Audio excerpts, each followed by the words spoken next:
In this topic, we will talk about pronoun and its kind. Pronoun. What is pronoun?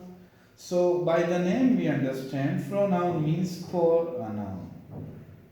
For a noun.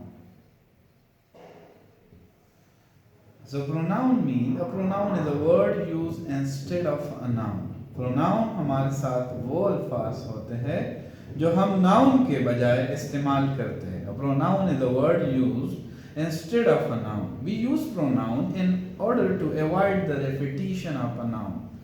हम बार बार noun के इस्तेमाल के इस repetition को हम बार बार दोहराने को हम ख़त्म करते हैं, तो इसके बजाय हम प्रोनाउन इस्तेमाल करते हैं बिकॉज दे लुक ऑकवर्ड. फिर हमारे साथ ये बहुत बुरे लगते हैं. For example, if I say Ali gets up early in the morning, then Ali prepare himself for college, then Ali go to school, then Ali take breakfast or somehow. So again Ali. So then we use he while we are referring to a boy. So pronoun is a word used instead of a noun. ये noun के बजाय हम इस्तेमाल करते हैं. For example, he, she, it, they, them, etc. Kind of pronoun. हमारे साथ पहले जो काइंड है उसको हम पर्सनल प्रोनाउन कहते हैं. Person means for a person. Personal pronoun हमारे साथ personal pronoun I, we, you, he, she, it, they. ये हमारे साथ कितने हैं? ये I, we, you, he, she, it, they ये सब बंदों के लिए हम इस्तेमाल करते हैं, तो इसलिए हम उसको पर्सनल प्रोनाउन कहते हैं. Because they stand for 3 person. हम ये 3 बंदों के लिए इस्तेमाल करते हैं जिसमें हमारे साथ है first person, the person speaking. तो उसको हम क्या कहते हैं? फर्स्ट पर्सन उसको हम कहते हैं. फर्स्ट पर्सन प्रोनाउन में हमारे साथ आई आ जाती है एंड वी आ जाती है. द पर्सन स्पीकिंग टू जिसको हम सेकंड पर्सन कहते हैं, जिससे हम बात करते हैं. द पर्सन स्पीकिंग या तो मैं बात करता हूँ या हम बहुत सारे लोग हैं और हम बात करते हैं, तो आई और वी हम इसको इंग्लिश में फर्स्ट पर्सन कहते हैं. The person speaking to. अब हम जब दूसरे बंदे से बात करते हैं, चाहे वो सिंगुलर हो या प्लूरल हो, तो हम इंग्लिश में उसके लिए यू इस्तेमाल करते हैं although they are singular, क्योंकि you pronoun is used for both singular and plural. फिर हमारे पास the person spoken up, third person के बारे में हम बात करते हैं, जिसके बारे में या तो हम बात करते हैं या कोई बंदा है, कोई चीज़ है जिसके बारे में हम बात करते हैं, तो वो हमारे पास या तो ही होगा या शी होगा या इट होगा या हमारे पास बहुत सारे लोग होंगे, तो हम उसके लिए दे इस्तेमाल करते हैं. तो पर्सनल प्रोनाउन में हमारे साथ जो है 3 पर्सन होते हैं, तो हम उसके लिए first person, second person and third person हमारे साथ आ जाते हैं.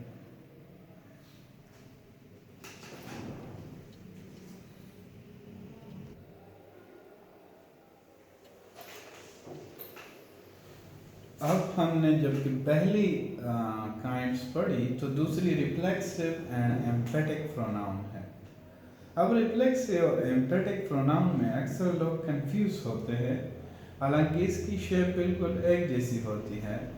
बोथ के साथ हम सेल्फ और सेल्फ्स का एडिशन करते हैं. जितने भी हमारे साथ पर्सन प्रोनाउन है, ही, शी, इट, हमारे साथ जो है my, your, him, her, we use self और self. When it is singular, जब सिंगुलर होते हैं तो हम उसके साथ सेल्फ इस्तेमाल करते हैं, और जब प्लूरल हो जाते हैं तो हम उसके साथ सेल्फ इस्तेमाल करते हैं.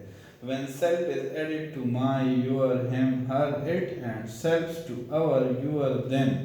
जब प्लूरल होते हैं तो सेल्फ इस्तेमाल करते हैं, और जब सिंगुलर होते हैं तो तब ये हमारे पास कंपाउंड पर्सन प्रोनाउन बन जाते हैं.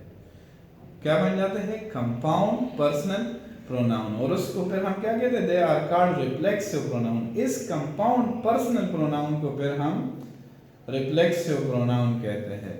When the action done by the subject. अब रिफ्लेक्सिव प्रोनाउन की जो असल डेफिनेशन है वो क्या है? When the action done by the subject. जब हमारे साथ सब्जेक्ट कोई एक्शन कर लेती है and it turn back reflects upon the subjects, और ये दोबारा सब्जेक्ट्स को हम रिफ्लेक्ट बैक कर देती है, तो उसको हम रिफ्लेक्सिव प्रोनाउन कहते हैं, which reflects back, turn backs upon the subject. Subject को अगर हम इस एग्जांपल को देखेंगे तो तब आपको समझ आ जाएगी कि रिफ्लेक्सिव प्रोनाउन किसे कहते हैं। आई हर्ट माई सेल्फ, यहाँ पर आई जो है वो सब्जेक्ट है, इसने एक एक्शन की है, हर्ट किया है किसको, फिर खुद पे बात आ जाती है माई सेल्फ, तो myself turn back to this I, ये दोबारा इस आई में चला गया जो कि सब्जेक्ट है, तो यहाँ पर the action refer back to the subject of a sentence, और यहाँ पर ये बैक हो गई है, तो तब हमें पता चल जाता है कि ये हमारे साथ रिफ्लेक्सिव प्रोनाउन है। रिफ्लेक्सिव प्रोनाउन जो है ये हमारे साथ ऑब्जेक्ट ऑफ अ वर्ब, ये अब इस वर्ब की ऑब्जेक्ट है, और ये ऑब्जेक्ट दोबारा इस सब्जेक्ट को रेफर करती है, तो इसको हम रिफ्लेक्टिव या रिफ्लेक्सिव प्रोनाउन कहते हैं।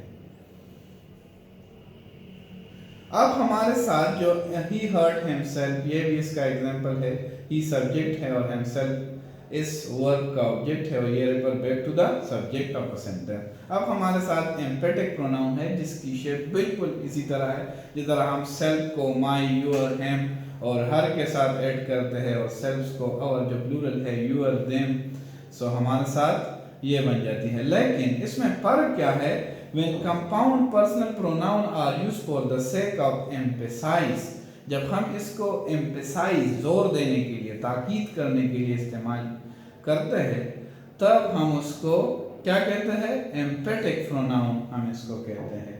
और एम्फेटिक प्रोनाउन को बाद लोग जो है वो क्या कहते हैं, उसको एम्फेसाइजिंग प्रोनाउन भी कहते हैं। क्या बोलते हैं, एम्फेसाइजिंग प्रोनाउन लोग इसको बोलते हैं। हाँ, ये हमारे साथ एम्फेसाइजिंग की काम करती है। ये एम्फेसाइजिंग की काम किस तरह करती है, I myself heard the remarks, I myself, यहाँ पर ये आई पे मजीद जोर दे रहा है, जिस तरह हमने कहा कि मैं खुद वहां चला गया, ये खुद जो है ये मैं जोर के तौर पर कह रहा हूँ कि कोई दूसरा बंदा नहीं था, तो मैं खुद बहुत चला गया और वो काम किया मैंने। I myself heard the remarks, और उसके जो आबाद, उसका जो रिमार्क्स थे वो मैंने खुद सुने। He set himself a hard task, और उसने अपने आप के लिए जो है एक सख्त टास्क मुकर्रर की है। तो यहाँ पर हमारे साथ जो है ये जो इसको हम कंपाउंड पर्सनल प्रोनाउन कहते हैं, और जब ये हमारे साथ एम्फेसाइज के लिए इस्तेमाल हो जाते हैं तब हम उसको एम्फेटिक प्रोनाउन कहते हैं, और जब ये हमारे साथ refer back to the subject of a sentence आ जाते हैं तब हम उसको रिफ्लेक्सिव प्रोनाउन कहते हैं। So this is the major difference between reflexive and emphatic pronoun. सो अभी हमने ये भी सीखा इस लेक्चर में। Inshallah, in our upcoming lecture, we will talk about the other kinds of noun.